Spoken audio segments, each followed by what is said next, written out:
Wakil Menteri Dalam Negeri, Bima Arya Sugiarto ikut tren pacu jalur saat berkunjung ke Kabupaten Buton Tengah, Buteng, Sulawesi Tenggara, Sultra.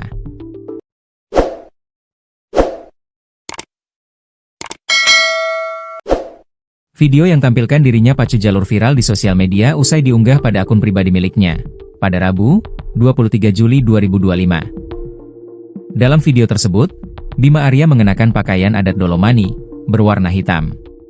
Pakaian itu tampak sama dikenakan Bupati Buton Tengah, Azhari, saat itu juga ikut dalam tren pacu jalur. Di atas perahu, dirinya memperagakan tren pacu jalur, sehingga menarik perhatian warganet. Jauh-jauh pacu jalur untuk membuka jalur ekspor, ucap Wamendagri Bima Arya Sugiarto dalam video yang diunggahnya. Postingan video berdurasi 49 detik tersebut dibuat saat menuju titik lumbung lobster di Kabupaten Buton Tengah. Kedatangan Wamendagri juga menghadiri HUT ke-11 Buteng, serta menjadi inspektur upacara. Ia menilai sektor ekonomi Buton Tengah memiliki potensi besar bidang pariwisata, kelautan dan perikanan.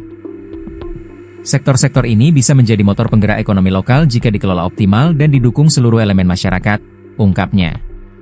Jika kolaborasi unsur solid, komunikasi bersama pemerintah pusat terjaga dan masyarakat, bukan tidak mungkin Buton Tengah lebih maju dan sejahtera. Ia menegaskan kesejahteraan hak dasar rakyat yang diwujudkan melalui sinergi kebijakan daerah dan pusat. Buton Tengah berada pada jalur yang tepat dalam mendukung arah pembangunan nasional. Saya siap mendukung penuh setiap program yang sejalan dengan program-program pemerintah pusat, tegasnya.